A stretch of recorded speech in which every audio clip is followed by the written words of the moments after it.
Violence के हवाले से एक बिल जो है वो मंजूर हो चुका है इस्लामाबाद में। बिल की जो शिकी है ना, उन्होंने मुझे हिला के रख दी। आप अगर बच्चों पे गुस्सा करेंगे तो वो शिकायत लगा देंगे, आप बीवी पे गुस्सा करेंगे तो वो शिकायत लगाने की मिजाज है। आपको 6 महीने से लेकर 3 साल तक की कैद हो सकती है। 6 महीने से लेकर 3 साल तक की कैद जी, और कौमी असम्बली इसे मंजूर कर मुमलिकत खुदादाद पाकिस्तान जिसके कवानीन को पास करती है। ये झूठी असम्बलियां, इनमें बैठने वाले ऐवान के अंदर अरकान जिनकी सोच जो बहुत बुद्धिमान बनते हैं, जिनकी अकल बहुत ऊपर है, उन्होंने ये क्या सोच के पास किया। आप लोग घटिया लोग जो कि स्लीवलेस पहन के मुंह में एक सिगरेट लगा के, महंगा सिगरेट लगा के और बगैर टूथब्रश किए आप आगे बकवास करते हैं बैठ के। वेस्टर्न यूनियन और यूरोपीय यूनियन से फंडेड प्रोग्राम कराते हैं और आप हमें वैल्यू सिखाते हैं। Bullshit, just buckle up your mouth. We know very well our value, our culture, our tradition. Who the hell are you? मैं कहता हूं यूरोप की गंदी नाली की कीड़े की पैदावार हमें बातें सिखाएंगे, हमें वैल्यू सिखाएंगे। डोमेस्टिक वायलेंस के हवाले से एक बिल जो है वो मंजूर हो चुका है इस्लामाबाद में। आखिर ये बिल है क्या, इसका क्या फ़ायदा है, क्या नुकसान है, और ये हमारी आने वाली नस्लों के लिए कितना एडवांटेज साबित होगा या डिसएडवांटेज साबित होगा, और फिर ये इस्लामाबाद के ही शहरियों तक महदूद क्यों है? अच्छा अरसलान, सबसे पहले हम डोमेस्टिक वायलेंस पे बात कर लेते हैं। बेसिकली ये एक वर्ड ब्रिटिश साइड से आया है। ठीक है, किसी भी किस्म की वायलेंस, घरेलू कोई भी तशद्दुद गलत है, लेकिन इस बिल की जो शिकी है ना, उन्होंने मुझे हिला के रख दिया। सबसे पहले तो ये कि जी आप अपने बच्चे को नहीं गाली निकाल सकते, आप अपनी बीवी को गाली निकाल सकते, जो कि बहुत अच्छी बात है। बिल्कुल, गाली निकालना तो गुनाह है इस्लाम में, बिल्कुल ठीक है। लेकिन पंजाबी माशरा, पाकिस्तान की तहजीब कुछ इस तरह की है कि यहाँ पे मिजाज जब सख्त हो तो अल्फाज से ऐसे जज्बात और अल्फाज निकलते हैं कि जिस पे तबीयत पे बहुत गिरां गुजरते हैं। साथ साथ ये कहा है जी कि बच्चों को भी आप किसी, ये पहला बिल है जिसके अंदर बच्चा, बूढ़ा, औरत, मर्द, किसी भी जिन्स की, किसी भी जेंडर की तमीज़ नहीं की गई। ये सबके लिए आया। ठीक है, आप अपने घर में बच्चों पे उनको समझा नहीं सकते, गुस्सा नहीं कर सकते उन पे। समझाने में, तंबीह में गुस्सा तो आ जाता है, फितरती अमल है। आप अगर बच्चों पे गुस्सा करेंगे तो वो शिकायत लगा देंगे, आप बीवी पे गुस्सा करेंगे तो वो शिकायत लगाने की मिजाज है। आपको 6 महीने से लेकर 3 साल तक की कैद हो सकती है। 6 महीने से लेकर 3 साल तक की कैद जी, और कौमी असम्बली इसे मंजूर सिर्फ एक जुबान से कोई भी सख्त अल्फाज निकालने की वजह जी से। कोई सामने वाला कहे जी कि मुझे, अगर आपकी घर में कुछ लोग रह रहे हैं, आपके रिश्तेदार रह रहे हैं, आपकी बीवी उनके साथ पहले कंफर्टेबल थी, सब घरेलू झगड़े हो जाते, इंसान में 100 चीज़ें इख्तलाफात है, तो वो कहे जी कि मैं इनके साथ नहीं रह सकती, तो आप उन लोगों को या तो साइड पे करें या बीवी के लिए अलहदा निशेमन बनाएं। अब कहने का मकसद ये है, मुल्क पाकिस्तान, मुमलिकत खुदादाद पाकिस्तान जिसके कवानीन को पास करती है, ये झूठी असम्बलियाँ, इनमें बैठने वाले ऐवान के अंदर अरकान जिनकी सोच जो बहुत बुद्धिमान बनते हैं, जिनकी अकल बहुत ऊपर है, उन्होंने ये क्या सोच के पास किया। अब इसके ऊपर सेनेट से इतराज़ आ गया है। JUIF फजलुर रहमान पार्टी ने कहा कि इस्लामी नजरियाती कौंसिल के आगे इसको पेश करें, क्योंकि जो फैमिली यूनिट है वो इससे तबाह होने का खदशा है। कहने का मकसद अरसलान सिर्फ ये है कि आने वाले वक्त के अंदर ये चाहते हैं कि यूरोप तर्ज के कानून हो। बच्चे माँ बाप को अगर डांटने पे कॉल करके पुलिस के हाथों एप्रीहेंड करवाएं।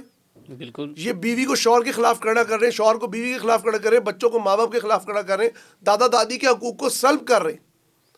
ये पाकिस्तान है, ये बनाना रिपब्लिक है? This is a joke. बिल्कुल। अब कहने का मकसद ये है आपने कवानीन बना दिए। कवानीन होते हैं आपकी और मेरी प्रोटेक्शन के लिए। बिल्कुल, इसमें प्रोटेक्शन क्या है? It is a total destruction. So damn fools, थोड़ी सी सोच रखो यार।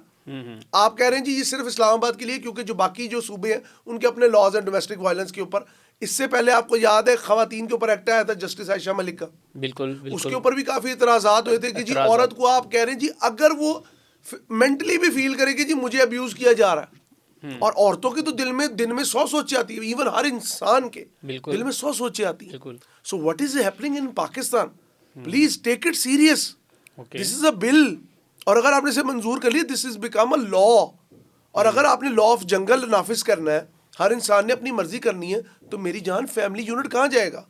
आम आदमी कहाँ जाएगा? यहाँ का तो मजदूर फ्रस्ट्रेटेड होकर अपने बच्चों को थप्पड़ मार देता है। बिल्कुल, यहाँ का तो पुलिस वाला भी सुबह अपने बच्चों को डांट के आता है। बिल्कुल ऐसे ही। आपके मुल्क में अनार्की है, आपके मुल्क में लॉ ओबीडियंस नहीं है, आपके मुल्क के अंदर महंगाई है, आपके मुल्क के अंदर इन्फ्लेशन है, तो इन सारी चीज़ों में आपका मूड किस तरह एक बड़े अच्छे मूड में रह सकता है कि आपका बच्चा क्या, पापा मैंने नहीं पढ़ना, ओके बेटा आप इधर बैठ जाओ, उन्होंने कहा फाड़े नु लम्या बा, हमारी यही लैंग्वेज है। बिल्कुल सॉरी ऐसे। टू से बच्चे के साथ मार नहीं प्यार सिर्फ दीवारों पे लिखा हमें नजर आता है, वरना असातिज़ा भी सूड़ देते हैं बच्चे को। बिल्कुल। कहने का मकसद सिर्फ ये अच्छा है। हमजा, आपने ये बात की, मेरा अगला सवाल आपसे यही था जी कि जी। एक वक्त था कि जब कहा जाता था कि मार नहीं प्यार, आपने लिटरली ये बताना है कि अब तक आपकी ऑब्जर्वेशन के मुताबिक जो मार नहीं प्यार का स्लोगन दिया गया, ख़ास तौर पर पंजाब में या बाकी दीगर सूबों के अंदर भी, तो आप समझते हैं कि उस मार नहीं प्यार का नुकसानात तो हुए हैं? इस चीज़ को आप एक्नॉलेज करते हैं? देखिए, मार नहीं प्यार ये हमने सिर्फ अल्फाज की हद तक रखा है। बहुत कम जगहों पे ऐसा है कि जहाँ पे स्कूल्स में या मदारिस में या किसी भी इंस्टीट्यूशन में मैं किसी एक इंस्टीट्यूशन को नुक इन द कॉर्नर नहीं करूँगा। ओके। अगर मदरसे का मौलवी जालिम है तो स्कूल का टीचर भी जालिम है। बिल्कुल। स्कूल का टीचर भी बच्चों के हाथ ऊपर उठा के उन्हें पनिशमेंट देता है, उन्हें डिफरेंट किस्म की और फिजिकल अब्यूज़ किए जाते हैं। हमारे यहाँ पे गाँव में एक जगह स्कूल में एक बच्ची को इतना मारा, छोटी बच्ची को, कि वो मर गई। ठीक है, फिर आप इतने इतने हैवी बैग ला देते हैं। ये डिस्कशन किसी और तरफ चली जाएगी, लेकिन कहने का मकसद ये है, मार नहीं प्यार, ये कहने में तो बहुत अच्छा लगता है, लेकिन इंसान अगर इनकी साइंटिफिक बकवास को ही देख के चलें तो ये चीज़ जो डोमेस्टिक एनिमल है, अगर ये डोमेस्टिक एनिमल है तो एनिमल तो वो कहते हैं ना लाठी से ही मानता है। बिल्कुल। मैं ये नहीं कह रहा कि आप अपने बच्चों को मारना शुरू कर दें। बिल्कुल। प्यार की जुबान सबसे अच्छी चीज़ है, माँ की गोश्त शफकत भरा कानून है, लेकिन कानून लोगों के लिए बनाए जाते हैं। आप अगर फैमिली यूनिट को तबाह करना चाहते हैं, ईस्टर्न सोसाइटी को डुबोना चाहते हैं, वेस्टर्न सोसाइटी वाला इंप्लीमेंटेशन लाना चाहते हैं, तो अपना ज़हन बना लें। शुतर बेमुहार सोसाइटी को आप जन्म दे रहे हैं। ये लॉज जब से चंद लोग गवर्नमेंट में आए हैं, चीदा चीदा, मैं नाम नहीं लेना चाहता, जिनको बहुत शौक है एनजीओज के लॉज लाने की, बिल्कुल ऐसे ही है, ठीक है, वेस्टर्न इंडस्ट्रीज के लॉज लाने की, कि जी उधर देखें औरत आज़ाद है, औरत बेबाक है, बच्चा सफाक है, माँ बाप के नाम के खिलाफ पिटीशन दायर कर देता है और उसके बाद खुद सारी जिंदगी चाइल्ड प्रोटेक्शन ब्यूरो के पैरों में बैठा रहता है और फॉस्टर फैमिलीज के घरों में बच्चे जिंदगियां गुजारते। बिल्कुल ऐसे ही। If that's what you need, then it is totally devastating for Pakistan, for the Eastern society and for our culture and values. So please stay honest, let's be fair. आप लोगों को थोड़ा सोच समझ के कानून बनाने चाहिए। मुझे नहीं समझ आती ये कौमी असम्बली में जो लोग पता नहीं वोट लेके बैठे हैं या सपोर्ट लेके बैठे हैं, आई डोंट नो, लेकिन इनकी सोच को समझ नहीं आती। ये जब ऐवानों में खड़े होते हैं, एक दूसरे के खिलाफ उंगलियां उठाते हैं, चाहे वो बिलावल भुट्टो हो, चाहे वो आसफा भुट्टो हो, चाहे वो जरदारी साहब हो, चाहे वो शबाशिफ साहब हो, चाहे वो मुक्का मारना हो, चाहे वो गाली निकालना हो, चाहे दूसरे की बीवी के ऊपर कीचड़ उछालना हो, एवरीथिंग इज फाइन। ओके, तब तो हमारा मछली मंडी का बाजार बना होता है हमारी अक्सर पार्लियामेंट क्या लिखा जाता है, ऐवान मछली मंडी बन गया, मछली मंडी बन गया, कानून की कॉपियां और फाड़ वहीं के पर हमारे ऊपर फैसले मुसल्लत करने के लिए जो है वो तरमीमें आती हैं, सर, वहीं पर फैसले किए जाते हैं। क्या हो रहा है यार? सर ये जो मम्मी डैडी सोसाइटी ना इस्लामाबाद की, इधर तो ये चल सकता है, वहां पे भी किसी हद तक पीरसो हवा टप्पन के चपेड़ा शुरू हो जाएंगे बच्चों को। बिल्कुल। सॉरी टू से, हमारे माशरे में एक कलीदी किरदार है खानदान का। खानदान अकाइयों को जोड़ता है, अकाइयों को मजबूत रखता है, आपको मुझे अपने आबाओ अजदाद से जोड़ के रखता है। बिल्कुल। अगर आज हमारा खानदान ना हो तो हमारा कोई वजूद ना हो। ऐसे ही हमसा एक वक्त था कि जब ओल्ड एज होम में हम सुनते तो एक दफ़ा चौंक जाते थे, हैरान रह जाते थे यार कि ये कौन ऐसी बदबख्त औलाद है जो अपने माँ बाप को ओल्ड एज होम में छोड़ के आ गई है, कौन सी ऐसी जो कि ये बेटे हैं या बेटियाँ। लेकिन अब देखो वो भी सिलसिला जो आप जाएं ओल्ड एज होम में, जी कि हमने डोमेस्टिक वायलेंस के जरिए वायलेंस का रास्ता बंद किया। आपने वायलेंस का रास्ता बंद करके बेगैरती, फहाशी, उरियानी, बदतमीजी, नाफरमानी, इन तमाम मसाइल को खोल दिया। आप माशरे को चाहते हैं कि बच्चे तो हों लेकिन वो अपनी मर्जी में आप हो, वो आपको कुछ ना समझे। एक बच्चा मिसाल के तौर पे बात नहीं मान रहा, माँ बाप के पास क्या टेक्निक है, थोड़ा सा डराते हैं, धमकाते हैं, मैं कह रहा हूँ छोड़ दो इसे नहीं तुम्हारा वो हाल करूंगा। तुम ये अब इस बात पे आप पे मुकदमा हो जाए तो आप अपने बच्चे को समझाते हुए डरेंगे नहीं। आप क्या चुडुओं की फौज पैदा करना चाहते हैं जो रन मुरीद हो, जन मुरीद हो? ठीक है, बिल्कुल बड़ी बात की यार, मैं एग्री करता हूँ, बिल्कुल ऐसे सही कह रहे हैं। अभी कुछ आ जाएंगे यहाँ पे यार हमजा, इनको मशवरे कौन देता है यार? ये बिल जब अरसलान माशाल्लाह you are very learned journalism, मैं आपसे बड़ा कुछ सीखता हूँ।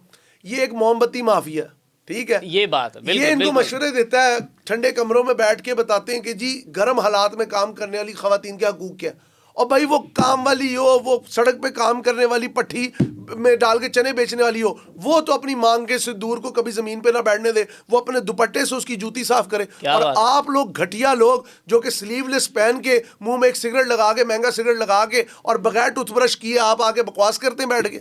बिल्कुल ठीक है। ठीक है, महंगे कमरों में आप बुकिंग कराते हैं, वेस्टर्न यूनियन और यूरोपीय यूनियन से फंडेड प्रोग्राम कराते हैं, और अब आप हमें वैल्यू सिखाते हैं। बुलशिट। बिल्कुल। Just buckle up your mouth. We know very well our value, our culture, our tradition. Who the hell are you? Europe के चीचले कीड़े से, मैं कहता हूं यूरोप की गंदी नाली की कीड़े की पैदावार हमें बातें सिखाएंगे, हमें वैल्यू सिखाएंगे? ये वो खित्ता है जिसने दुनिया को कंस्ट्रक्शन सिखाई, ये वो खित्ता है जिसने दुनिया को शतरंज जैसी गेम दी। Can you believe that chess was first founded और मेड, और यू कैन से पहली बार खेली कहां गई? हिंदुस्तान में। क्या बात है। यहां की इतनी नालंदा नाम की यूनिवर्सिटी यहां पे है। यहाँ की civilization, one of the oldest civilization, Indus civilization, one of the oldest civilization, Gandhara civilization. और आप दो टकेगे लोग एक चिट्टी चमड़ी वाले की इंग्लिश से इंप्रेस होके आप हमारे कवानीन पास करोगे? Shut up. अदरवाइज मशरिक के कवानीन जितने सख्त है ना, और इस्लाम के कवानीन, ना वो आपको बर्दाश्त है ना मुझे बर्दाश्त है, टू बी वेरी ऑनेस्ट। अच्छा हमजा, ये आपकी अपनी आरा है या फिर आप भी किसी की तर्जमानी कर रहे हैं इस्लामाबाद के लोगों की? मतलब कि लोग वहाँ के क्या कह रहे हैं, उनको ये बिल मंजूर है या नहीं है? अगर मुझे तो ऑब्वियसली, अगर हम यहाँ पे 3 लोग हैं स्टूडियो में, तो मेरे ख्याल में इसकी अगर वोटिंग भी हम करवाएं तो सर्वे हो जाए, क्वालिटेटिव भी हो जाए, क्वांटिटेटिव भी हो जाए, दोनों सारी मीडिया टर्म्स लग हाँ, सारी लग जाए, लेकिन उसके बावजूद आई थिंक जो है ना, इसको डिनाई करेंगे, कोई भी इससे एग्री नहीं करेगा। अरसलान, अगर आपका फैमिली यूनिटी डिस्टर्ब कर रहा है कोई लॉ, आप अपने बच्चों की तरबियत में मसाइल आएंगे। आपको देखें, मैं ये नहीं कहता आप अपनी बीवियों से बदतमीजी करें, गाली दे, बहुत गलत बात। बिल्कुल, मैं कहता हूँ गाली देने वाले को तो सारी जिंदगी सजा होनी चाहिए। लेकिन क्या आप लोग जो बैठ के हमारी तर्जुमानी करते हैं 300 350 नशिस्तों पे, आप लोग जब अपनी औकात पे आते हैं तो आपके अल्फाज क्या होते हैं? आप पे ये लॉ इम्प्लीमेंट होगा? आप जो एक दूसरे का गिरेबान फाड़ते हैं, एक दूसरे को गंदी गाली निकालते हैं, हेलीकॉप्टरों से किसी की बीवी के ऊपर मुगल्लज़ात बकते हैं, आपको पता है मैं किस तरफ इशारा कर रहा हूँ? आपके पार्टी लीडर्स की जुबान क्या होती है लोगों के बारे में? कंटेनर की एक जो पार्टी थी उनके बारे में आपकी क्या जुबान होती है? आपकी साबका कप्तान साहब के बारे में क्या जुबान होती है? उनकी जिंदगी के बारे में क्या जुबान होती है? Big boys played at night क्या होता है? ये सब चीज़ें पाकिस्तान की सियासत का हिस्सा है। और इन मोहरों के साथ आप डोमेस्टिक वायलेंस का बिल पास करने आ रहे हैं, तो यकीनन मुझे आपकी नीयत, आपकी काबिलियत, आपकी सोच, आपकी फहम, आपकी फरासत, हर चीज़ पे शक भी है, बल्कि ये शक काबिल नफरत भी है। और एक बात मैं आपको और लास्ट में मेंशन करता चलूं, अगर इस तरह के बिल पास होते गए तो वो वक्त दूर नहीं कि पाकिस्तान की सड़कों पे भी बैंकॉक की तरह प्रोस्टिट्यूशन आम होगी। अब लोग कहेंगे फैसल टाउन में आज भी खड़ी होती हैं। एक होता है मजबूरी से खड़े होना, एक होता है माशरे का कानून ही ऐसा बन जाए कि नंगा होना काबिल फ़ख्र हो। मैं बेबाक, लो सीधी होके बैठ गई, खाना खुद गर्म कर लो, ये वही घटिया माफिया है। I am not Khalilur Rehman Qamar, और मैं उसकी तर्जुमानी नहीं कर रहा, लेकिन आपकी डोमेस्टिक वायलेंस पब्लिक वायलेंस में बदलेगी। बिल्कुल। If you want to do disrupt the family system और योर आपका खानदानी निज़ाम, आप उसे दकियानुसी समझ के मारना चाहते हैं, तो इस तरह के लॉस की करें हमायत। बिल्कुल ठीक है। I have no issue.